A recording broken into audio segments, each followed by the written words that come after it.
My name is Pauline Gravier, and I'm a volunteer for the Dallas Jewish Historical Society, and I am here today on November the 4th, 2013, and I'm here to interview Edie Kuhne, K-U-H-N-E. And Edie, I know that you told me a long time ago that you and Harold married very young. Would you tell us about that and how you all happened to come to Dallas?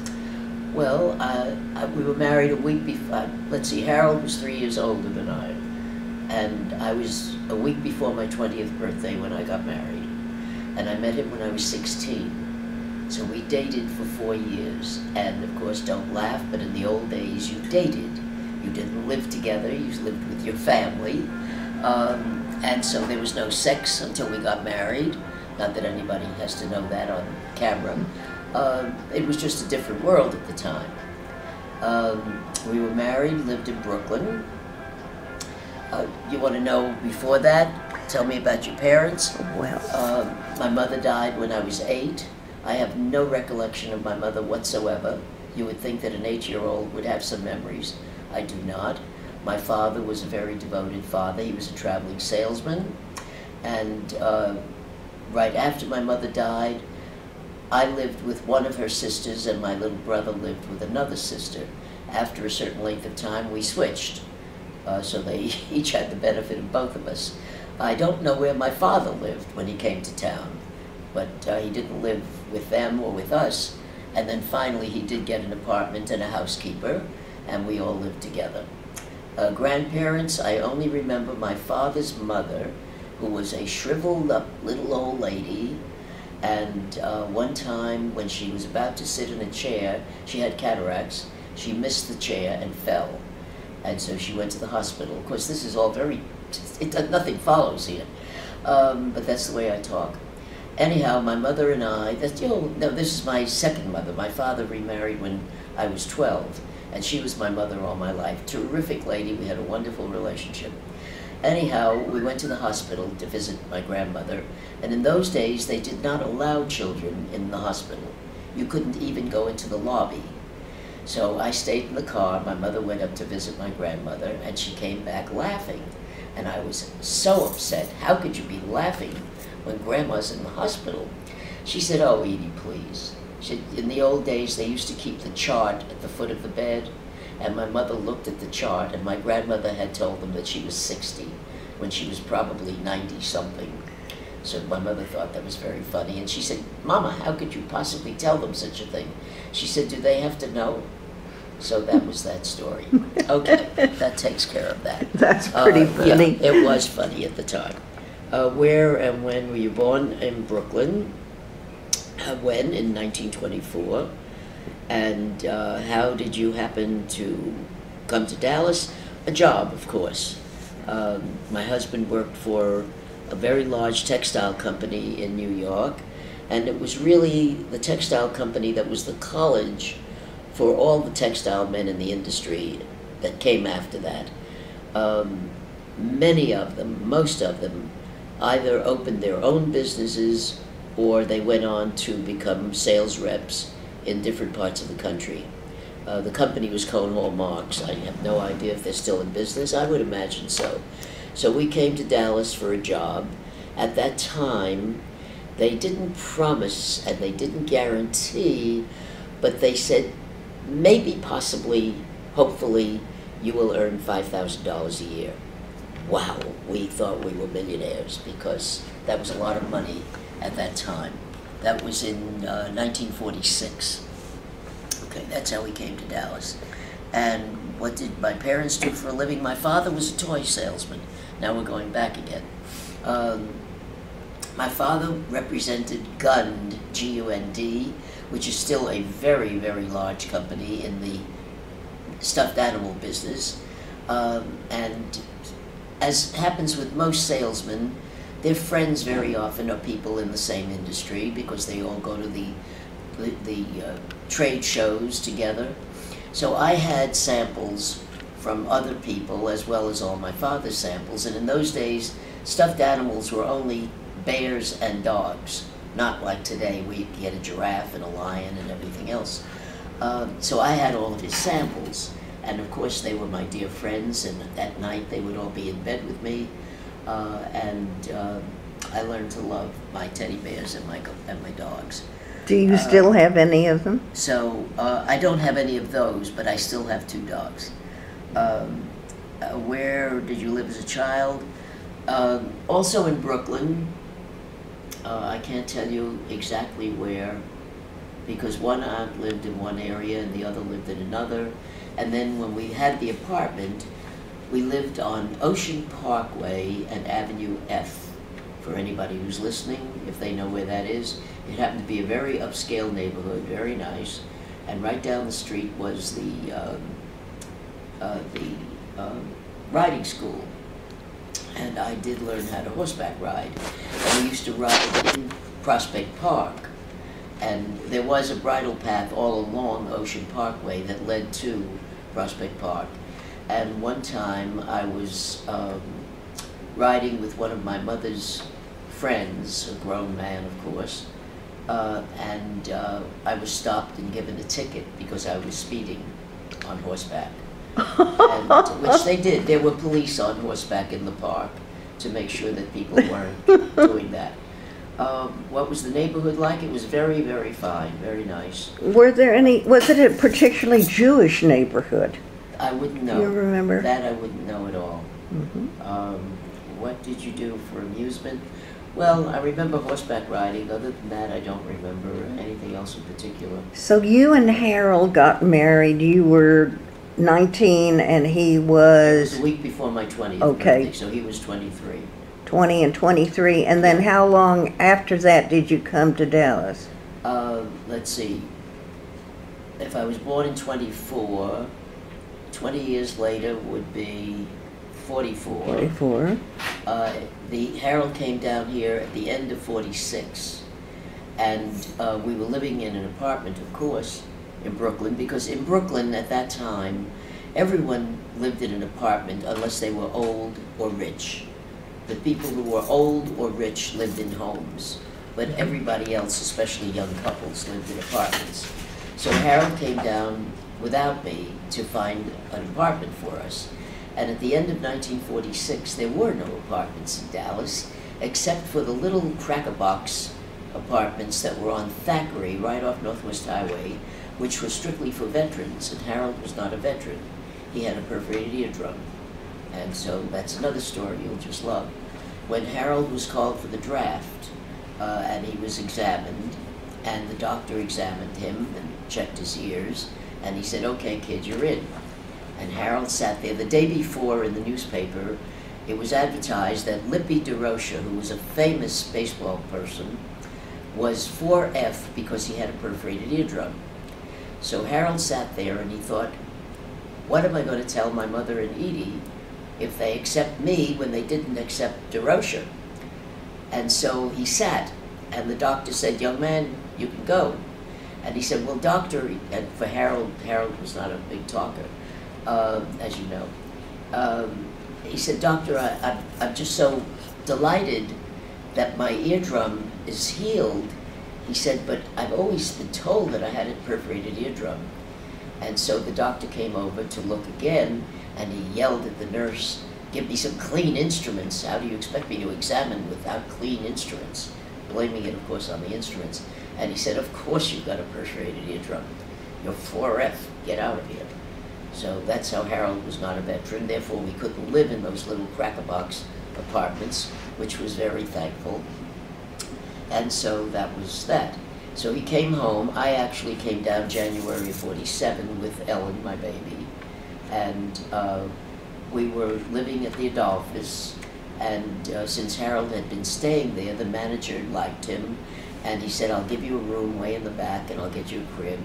And he said, "I'll kind of forget that you were there," because it was still the end of war years and people were not allowed to stay in the hotels for more than 3 nights because they had so much business. And so we stayed there. And the first morning, Harold went to work, and, well, before that, we went down, here I'm going on and on. We went down for breakfast, And Ellen at age, well, she wasn't quite 2, Ellen could speak very well. We went to breakfast and she was sitting between us and we gave her a menu. And so the waitress was standing between the two of us, and the waitress says, "What does the child want?" And I said, "Ellen dear, what would you like for breakfast?" So she looked at the menu and looked up at the waitress and said, "I'd like prunes and cream." And then she said, "I want whatever cereal she wanted." I don't remember that. The prunes and cream I remember. And the waitress looked at me and said, "She can't read, can she?" I mean, it was enough that she could talk. So that was it. So Ellen and I went back up and Harold went to work. And he went to see Sue Ann Manufacturing Company, which was owned by the 3 Lambert brothers. There was Irv, Murray, and Seymour. There had been other salesmen who came to Dallas prior to Harold's trip here, and they were older. So Murray became friends with one, Irv became friends with another, and Seymour, who was Harold's age, said, "He's mine." And he said, "Where's your wife and baby?" And Harold said, "They're at the hotel." He said, "Well, they're not going to stay at the hotel all day. Get in the car, we're going to go get them and take them to my house." And at that time, most of the young couples, and especially the Jewish young couples, lived in South Dallas, off of Forest Avenue. And he lived on Wendelkin, and anybody who is old enough to remember probably remembers Wendelkin. So we went to visit them, and they lived in a very tiny house, as most of the young couples did. And the 2, Ricky Lambert, who was Ellen's age, the 2 of them sat out in the backyard playing, and then Margie called them in for lunch. And she made peanut butter and jelly sandwiches, they each had half, and chocolate pudding for dessert with milk. And my child ate everything. In Brooklyn, I used to make a lamb chop and baked potato for her every day, which she didn't eat. I ate. I was ready to kill her. However, I learned that you don't feed your child a lamb chop and baked potato. So that was that. Education. Tell me about your experience in school. I only remember junior high school. I was very smart at that time. First of all, in elementary school, I skipped a grade. It used to be like 3A, 3B, 4A, 4B were separate classes. I did the whole 4A and B together because I was so smart. Then when I went to junior high, they had again, some kind of rapid advance where I did a year instead of 2 years. So I got into, well, actually I got out of high school at 16. The only thing I remember about junior high, it was Montauk Junior High School. That's about all I remember. Oh yes, I had one very good friend who's still alive, Rochelle Summergrade. It was Rochelle Duhl, D-U-H-L. And I just remember her, and she's the only one. Actually, she's the second oldest person in my life, my brother being the first, or the longest person, and Shelley the second. She now lives in Florida, and she's very sick. Anyhow, we do talk. I call her, she calls me. High school, I remember working in the library, and I decided that I was going to read every book on the shelf. I don't remember the A's, the authors. I only remember T.O. Beechcroft, I think it was. I have the book. I finally got the book. It was called The Man Who Started Clean, and it was about a young man, a very wealthy young man, who has an automobile accident, and they discover that he has a form of amnesia where he reverts to infancy. I mean, he performs like an infant. He kicks and he screams. Of course, he was supposedly crying. And there's a young doctor who figures out what's wrong with him and little by little brings him back to normalcy. That's what I remember about working in high school. In high school, I wasn't quite as smart, but I did graduate at 16. I wanted to be an actress. but I did go to Brooklyn College at night because I wanted to be an actress during the day. So I used to go to the radio studios. At that time it was radio, of course, and the what am I trying to think of? The advertising agencies to audition. And everybody told me I was fine, but they never got around to calling me for a job. And I finally was called for radio. There was a program called Duffy's Tavern. It was kind of like a Cheers program. If anybody remembers Cheers, that they would remember. But Duffy's Tavern was kind of the same thing, and there was a Miss Duffy. And I did not have to audition again. I was offered the job of Miss Duffy, but that was 2 weeks before I was getting married. And I said, oh, I can't, I'm getting married. Little did I stop to think that you could be married and be an actress. So that was the end of my career there. However, when I came to Dallas, there was a little theater across from the Melrose Hotel, and it was called the Courtyard Players. And the director was a young woman from New Orleans, and I was given a part in, what was the name of the show? Oh dear, at this moment I can't think. Private Lives. Hmm? Private Lives? No. I know it very well, but right now I can't think of it. At any rate, I had the part of the bitchy woman who was out on the make all the time. And we played for 10 nights, and of course my husband was the babysitter at that time. And then I got a call from Baruch Lumet, Sidney Lumet's father, Lumet or Lumet, however he says it. He had a little theater on Cedar Springs, that's of course long gone, and he called me to take the part of, oh, here goes another one. I know it so well, and right now I'm not thinking. But again, he was offering me the role, whatever it was. Oh,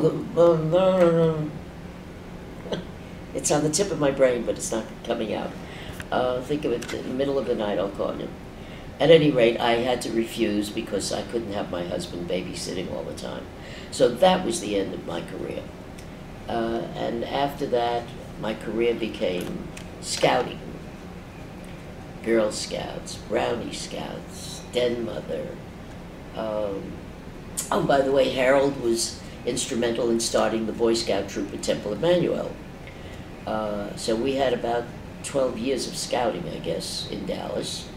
Harold, of course, had been an Eagle Scout. In fact, I never told you, I met Harold at Boy Scout camp. My brother was at Boy Scout camp, which was up in the mountains, the Adirondacks or someplace like that. And I was going on a business trip with my father and mother. That is my stepmother, it was my mother. And so we went to see my brother to tell him goodbye, and Harold came bounding out of the woods, and that's how I met Harold. And that was the beginning, all right? Fast forward. What's next? Working career, I talked about that. What did you do in high school, college? I did kind of cover that. Tell me some of your work and memorable projects. There were a lot of projects here at Temple. Hold the page down a little bit. Oh, excuse me. It's obscuring your face. At Temple, memorable projects. In the old days, Temple and other Jewish organizations used to have dinner dances at the hotel, usually at the Baker, which doesn't exist anymore, because the Baker was a good place for dinner and dancing. For the couples who could afford to go to these parties, it was an expensive evening, and we were all quite young, because they had to get a babysitter, and I don't remember what it cost for the dinner, Harold was... Sorry. Stop for just a minute. Yeah. Stop for just a minute. Let me change this and get it started again. Excellent. Excellent. This is Wonderful. Oh, sure. Exactly what I'm looking for. Oh my God, it's like night and day. It's wonderful. Can you get it? Push that over to me. Thank you. Well,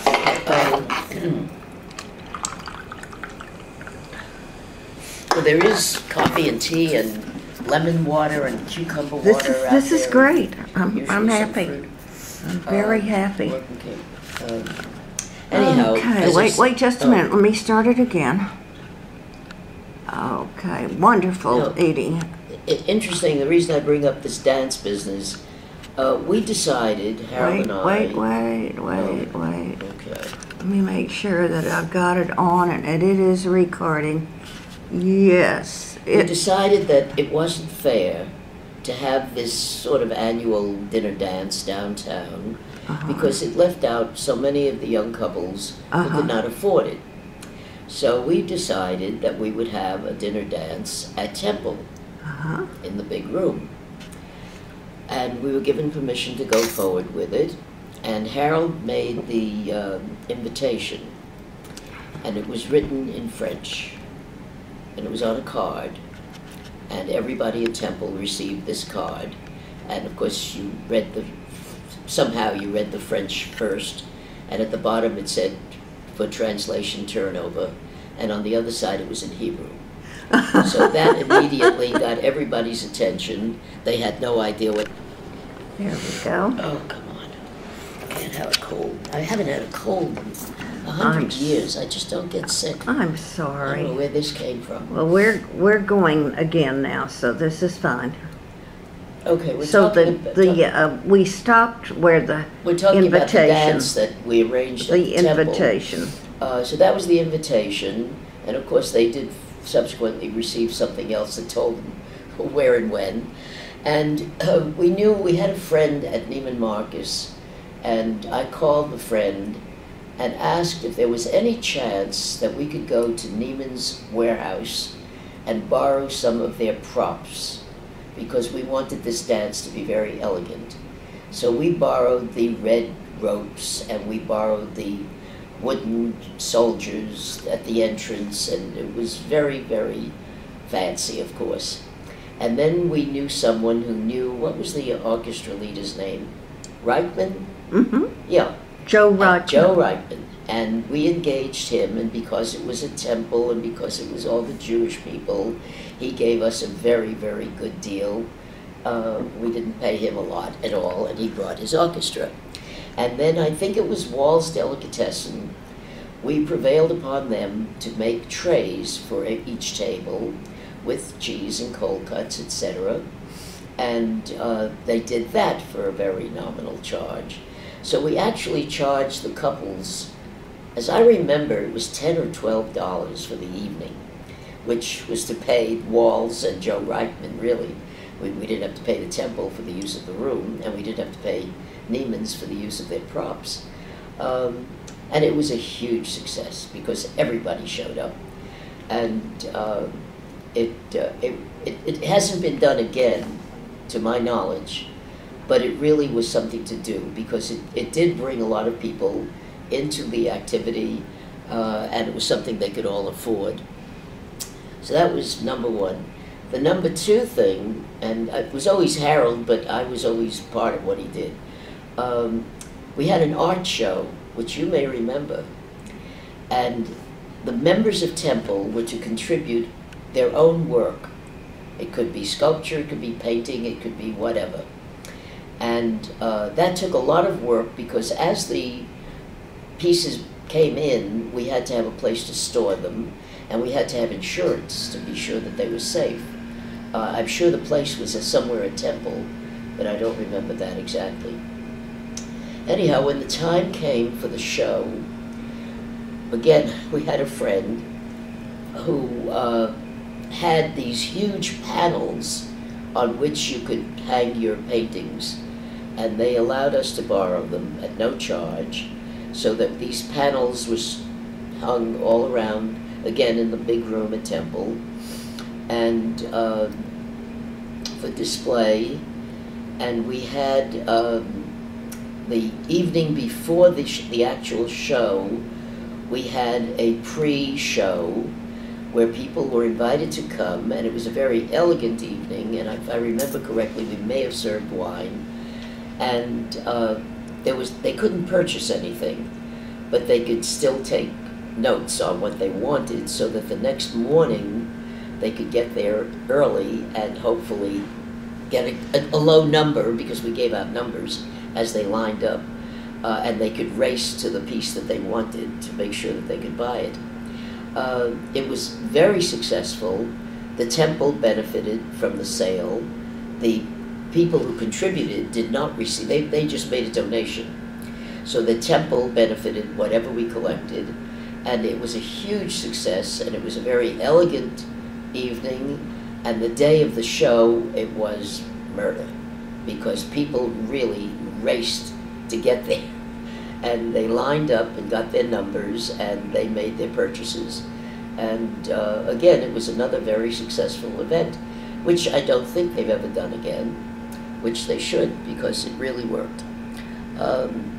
I don't remember a lot of other stuff. I noticed it says, who was your role model? I have to say Pauline Grevere could be a role model for me, because I think Pauline does a lot of things that I'd like to do, and she does them very easily, and you're teasing me. Let's go on, Edie. You told me one time about the house that you lived in over by White Rock Garland. The log house. Well, we were staying at the hotel, going back again, and Harold was visiting one of his customers. Can't think right now of his name. And he asked him where his wife and baby were, and he told him at the hotel. And he said, well, I know I have a friend who has a home out in the country. At that time, Forney Road off Buckner Boulevard was out in the country. And he said, this man is a doctor, and the house is a log house on 5 acres that they use only as a summer home, and he might be interested in leasing it to you, renting it to you. And of course, this was January, so we were pretty safe for a few months. And so we went out to see it. And I went out of my mind. Every step, or every step in the house was a half log. And the doors in the house were huge, huge doors with giant brass hardware. And the rooms were enormous. There were 80 drawers and cupboards in the kitchen, and the sink was in a cabinet where I had to stand on a little stool to open the doors to use the sink. It was a real old log house, but it wasn't a log cabin.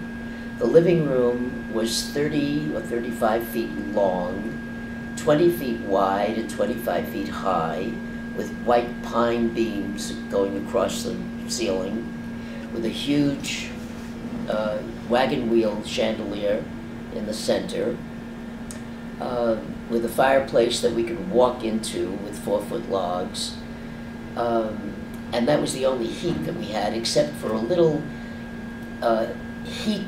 You know, in those days, we had little heaters, floor heaters, that would stand in corners. So that would be at one end of the 30-foot room, and the fireplace going at the other. And of course, when we had company, we would have that going all day, but heat rises, so it wasn't really warm, but everybody was very happy to be there. The dining room, which we didn't need it really as a dining room, because the kitchen had this tremendous table with benches. So the dining room had our ping pong table, and we had a cover for it so that we could cover the ping pong stuff and use it as a buffet table, which we did when we had company. And we had a lot of company because most of the couples that we met had never been out there. I mean, that was on the way to Pleasant Grove, Pleasant Mound. Urbandale was about a mile from the house. That was about the closest. And the couples that we met just had never been out there. They lived in University Park, probably. And so when we invited, they came.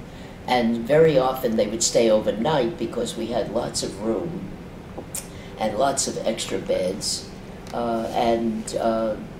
It was a wonderful introduction to Dallas. And we lived there for 3.5 years. And then the owner did want it back. And in fact, at Christmas time, there was a caretaker's house out in the back of the property. And at Christmas time, the owner used to invite his friends, and Harold joined them, all men, to make little toys for children. They made wagons and little, sort of little doll carriages. So that was a big thing that went on there. But we did live there for 3.5 years, and Kenneth was born at that time. So we've always said Kenneth and Lincoln were born in log cabins, but Kenneth really was born in the hospital. But, you know, we gave credit for that. Then from there, we moved to a tiny house that still exists on Glendora, right off Preston Road. It's the second house. The corner house was a very large home. This was the second house on Glendora, on the north side of the street.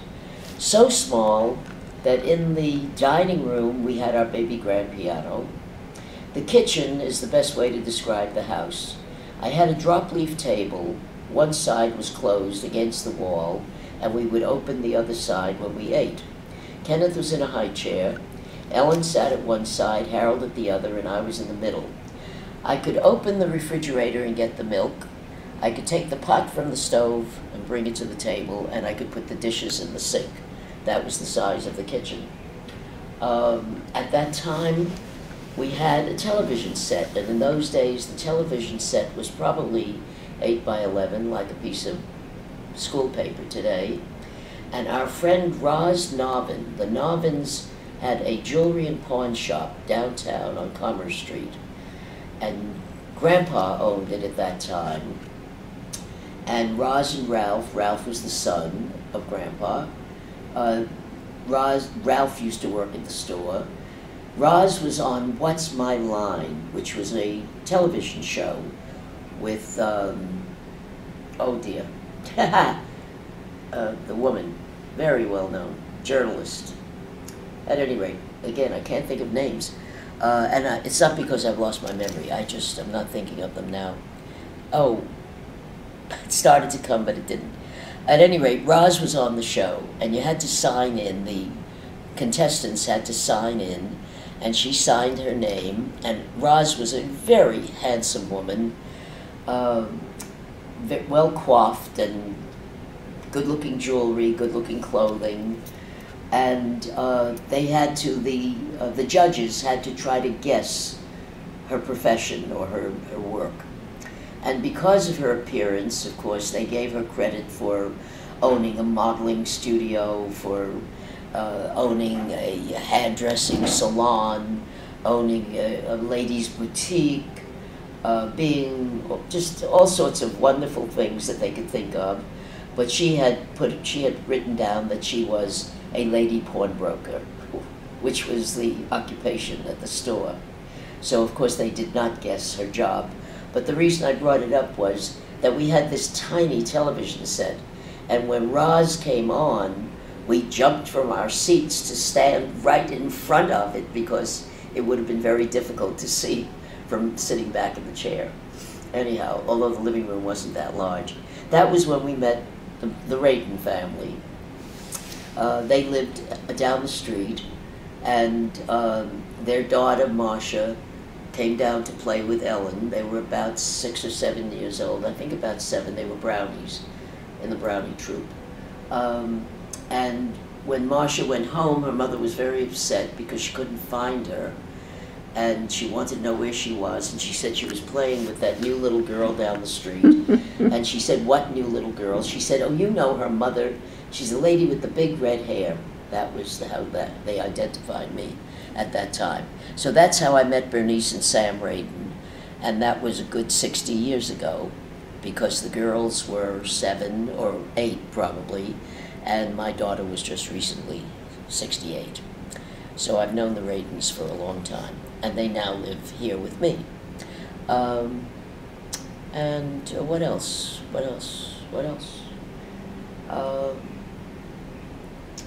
I'm running out of stories. You're being wonderful. Tell me the experiences that you've had with the girls who have come and become your foster children. Oh, yes, of course. Elfrida from Sao Paulo, Brazil, was our exchange student for senior year in high school. Ellen went to Hillcrest. Frida, I didn't know at the time, who was it? Rhea Wolfram was the person who used to interview the families to decide if they should have an exchange student, and she granted us the privilege. I didn't know at the time, Frida happened to be Jewish, and she told us long afterwards that her father would not have allowed her to come had she not been with a Jewish family. We didn't know that, and she was not put in our family because she was Jewish. In fact, my husband at the time would have preferred a little French girl because that would have been ooh la la. However, we did get Frida. Frida spoke English very well, so she... And she was from? From Sao Paulo, Brazil. Yes. And she was very bright, and the first night that she was here, we decided to take her out to a cafeteria, which we thought would be an interesting experience. And we said, by the way, Frida, if we had a steak, how do you like your meat? And she raised her foot and pointed to the sole of her foot.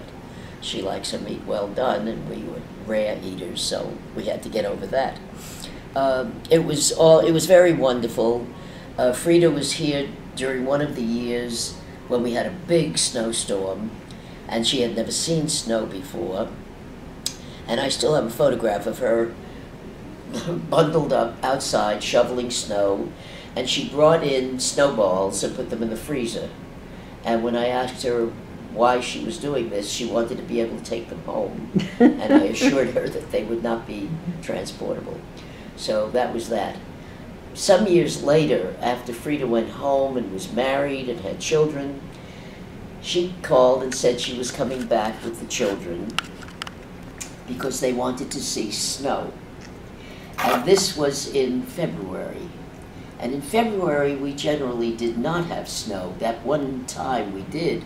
I don't remember which month it was, but I remember February because it was my daughter's birthday month, and I remember her first birthday party when they were all 2 years old. The children were playing outside with no coats or sweaters or anything. So when she said she was bringing the children to see snow in February, I said, Frida, it isn't likely that we're going to have snow. She said, oh, you'll think of something. So they arrived on a Saturday afternoon, and it was very hot. I mean, really hot weather. And they came after a 17-hour trip, which it was at that time, and now it's only 10 hours to Sao Paulo because now it's a nonstop flight. And the children were tired, and I suggested that she put them to sleep. Let them take a nap. Well, they slept right through dinner, and there were, let's see, Frida and her husband and the 2 children, and Harold and myself and our 2 children. And as I recall, Harold's mother and my mother were there. So we were 4, 8, 10 people in the house. And we managed to bed everyone, except that Frida's husband slept on the couch in the den. Harold slept on the couch in the living room, and there was a love seat, and since I was short, I slept on the love seat. In the middle of the night, I heard them all talking Portuguese. And I called Elcio, the husband, and I said, Elcio, are the children hungry? What is it they want? He said, they want to go out and see the snow. So we jumped up. That night in Dallas, there was 7 inches of snow. No. And we reached out, we got a spoon and a dish, and we reached out the door and got some snow for them to feel. They certainly couldn't go out in the middle of the night, and they just couldn't wait for morning. Well, of course, they didn't have the proper clothing, so they were wearing my long evening gloves, they were wearing plastic garment bags on their legs over their shoes, because they weren't dressed for snow.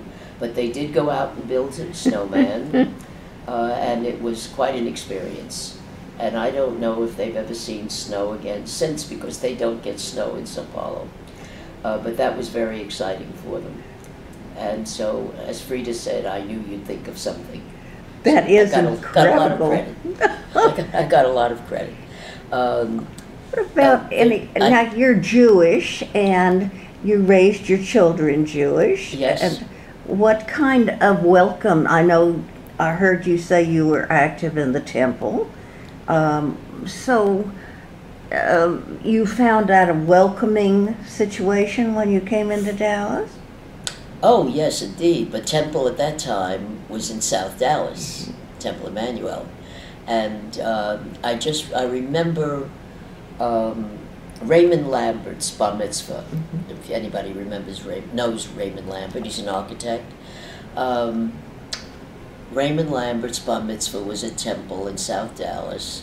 And since I was friends with the Lambert family, I had helped arrange some of the food, because food is my thing, for the reception afterwards. And Gladys Lambert, his mother, always gave me credit for having done the reception, which I know I didn't do. But I remember participating at Temple there. Then, of course, when Temple was going to be built, most of us worked on the committee to raise funds, to approach people to raise funds, which I also did for the Jewish Community Center. And of course, finally, our temple was built, and it was quite wonderful. And I think it's about time right now where they're looking for funds to spruce it up a bit again. But that was, we were very much part of all that kind of growing up thing.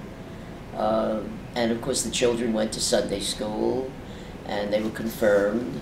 And the fun thing, when Kenneth was confirmed, Kenneth did resemble his father very, very, very much so. And at that time, there was a walk out in the courtyard of Temple where all the families were lined up with the students, and the guests walked around to congratulate everyone. And again, I don't remember the name of the man who walked by. Harold was standing there first, then Kenneth, and then me. And he shook Harold's hand, congratulated him, shook Kenneth's hand and congratulated him, and then said to me, "Edie, I have never seen a boy look so much like his father." And I said, "Well, that's very easy to understand, because he is from his first marriage." And with that, the man walked on.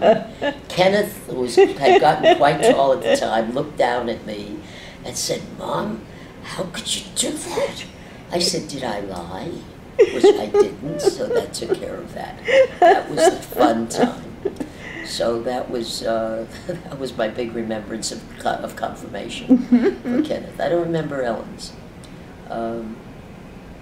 But that was it. I'm not a very good temple person these days.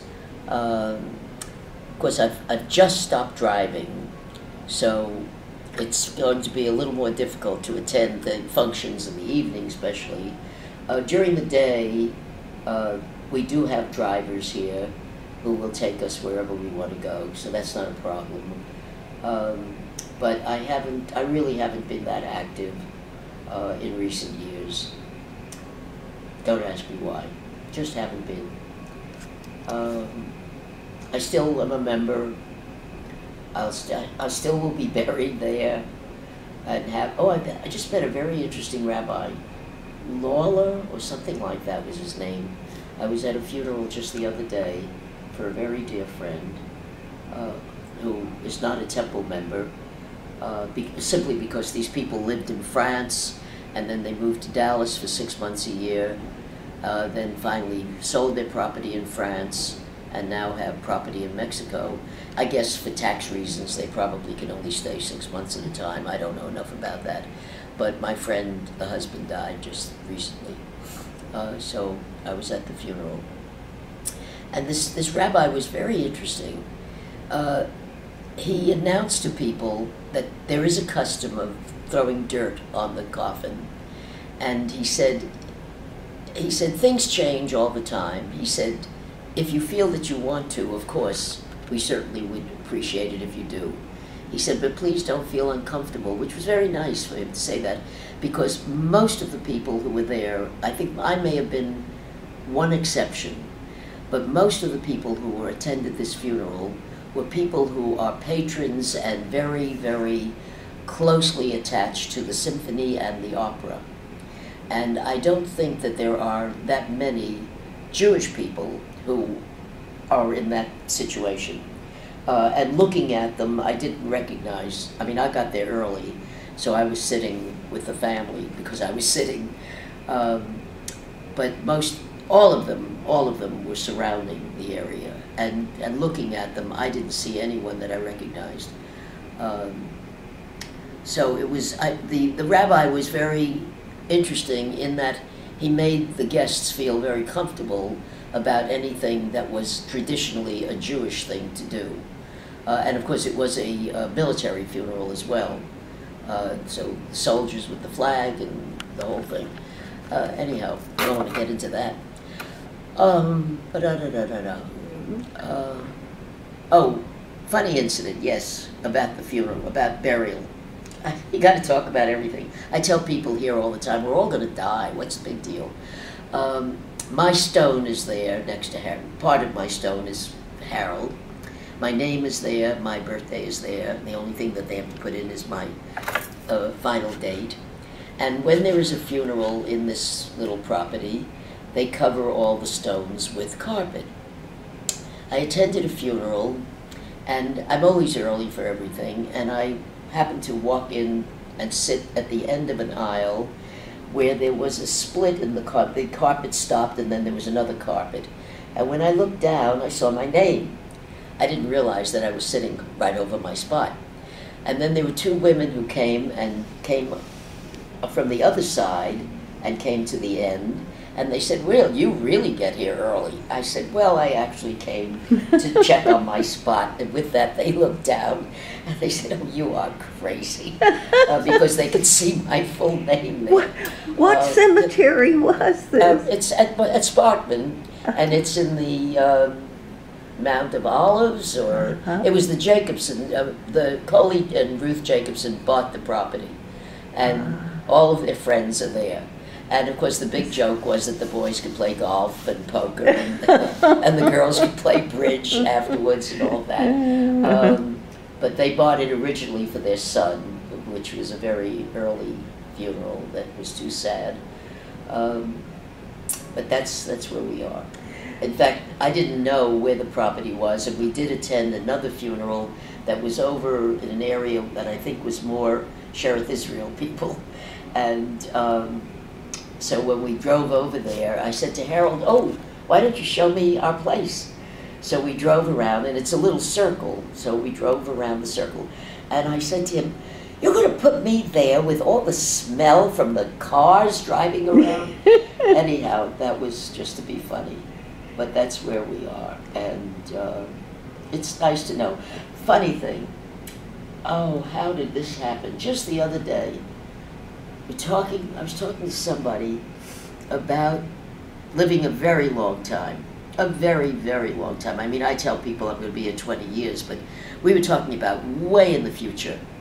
And I said, if that happens, and people go and look at the stone, and we were talking about maybe like 2085, and I'm still alive, and they'll look at the stone and say, my God, she was born in 24. She didn't die yet.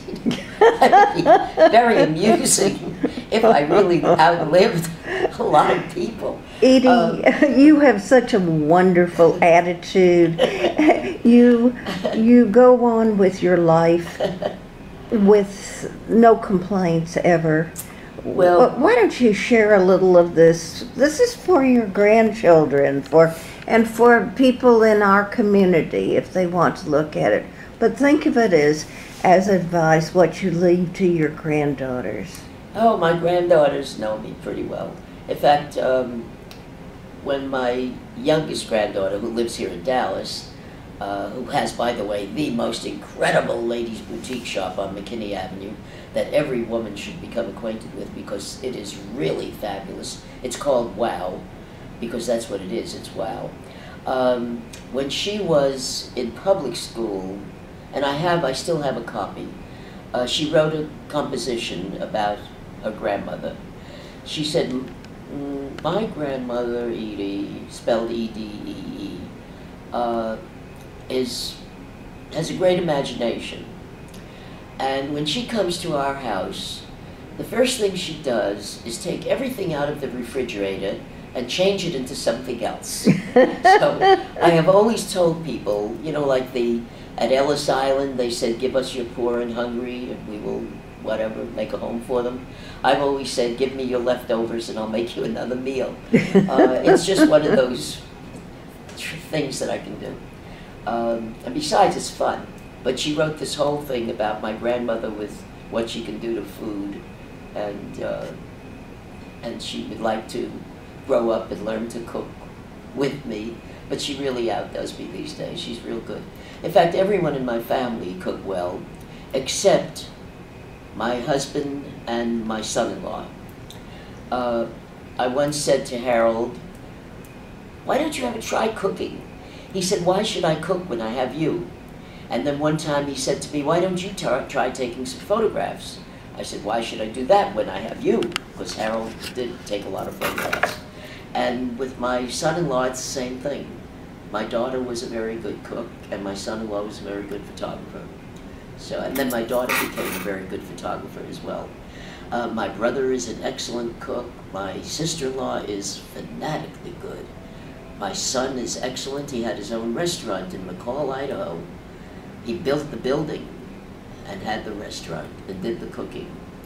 McCall, Idaho is 2.5 hours north of Boise. It was a very small town, about 2,500 people when he lived there. And he had a very elegant restaurant, the Conservatory it was called. It was very inexpensive at that time. We had a grand opening. I had a photograph of the pile of champagne bottles out in the backyard after the party, because he entertained everyone in town with his hors d'oeuvres and with champagne. We paid for it. A year later, we had a closing party, because in McCall, Idaho in those days, and this was, 25 years ago in McCall, Idaho, it was a town where they ate pizza and hamburgers. So his restaurant was not highly successful.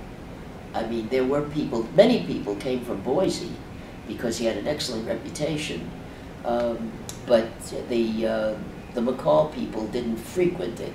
It may have been the kind of place they went to celebrate an anniversary or a birthday, but that didn't quite make it for any long term. So it was only open for about a year. But McCall is an interesting place. Today, I think someone told me that La Jolla, California moved into McCall. So today there are SHOPPEs, where in the old days when he was there was a general store that sold everything, and that there are, you know, fancy little shops, candle shops and that sort of thing that you would find in a more upscale area. And but Kenneth moved to New Mexico, outside of Santa Fe, which he loves, and he's there. And my other granddaughter lives in Milton, which is a suburb of Boston, and her shop, which is wow, is in Newton, and is extremely successful. And she was kind enough to introduce her sister, who opened WOW here, to the dealers that she works with, so that Alexa's shop will be as WOW as Erica's shop. And that's... This is fascinating, Edie. You are remarkable as a font. You know, now, you are a person, we need to come back. This is part one, let us say. I see, very good. As for, I mean, I'm sure you're going to discuss, or maybe not, living here at 5 Star. And I don't mean this to plug 5 Star, but we are one of the most popular of all the senior places for several reasons. We're very small, We have perhaps 150, maybe 160 guests. Most of the new places have 300 people. And you don't really get to know them personally as people do here. So here everybody knows everybody, and I always say we're like a big family living in a big house. And if someone doesn't show up at dinner one night, you don't know if they went on vacation, or are they at the rehab around the corner, or are they across the street at Presby. And it's that kind of thing. It's very important that we're in a good neighborhood. We're close to North Park, we're close to every kind of shopping, and of course the hospital is right across the street, which is helpful. The corridors are very short. In most of the new places, the corridors are very long, but I mean really long. And the fact that we are built in a circle, and there are 2 elevators, you don't have far to go to the elevator. So the short corridors, the good location, and we have what everybody says is the best dining room of all the senior places. So much for 5-star. And may I ask your age? Mm-hmm. May I ask your age? Do you mind? I'm 89 and a half. 89 and a half. Yeah. And I'm not thinking of celebrating my 90th, but I have been inviting everyone to my 100th. And I haven't decided exactly what we're going to do. I don't really want to have just a dinner. I mean, everybody has a dinner. I thought it would be fun to hire or book like a Carnival cruise, you know, for a 3-day weekend. Wouldn't that be fun? Wouldn't that be fun? Well, you've got a long way to go. That's 11 more years. 10 and a half years. Yeah. That's no big deal. And the funny thing is, I started to make a list of out-of-town people that I felt would be interested to come to my 100th birthday party, and most of them are younger, so that they would, you know, they'd still be alive. I wound up with 50 names. Wow. And I thought having 100 people would be part of the fun of doing it. So that didn't leave me many people in Dallas, because in Dallas I think I could easily come up with 50 or more. I'll come. And so, well, you're invited, of course. And at any rate, it's a lot of fun talking about it. There are other people, older people, seniors, as we're known, who say, "Oh, it's enough already." You know, it's like, oh. And I just, there's no, I tell people it's attitude, not age. It really is. And especially if you're well. I mean, if you're sick, if you've got something really wrong, that's a little tough. But everybody gets a little something. And I think as a closing note, I'll give you my 3 mantras. The first one, you'll forgive me, because I use a dirty word, shit happens. Everybody gets a little something. The second, of course, is the forever thing. Everything in life changes. So you got to go with the flow. And the third thing is you do what you have to do when you have to do it, and that's all there is to it. That's my haiku. Thank you. And that's about all you can say. Thank you, Edie. Oh, that's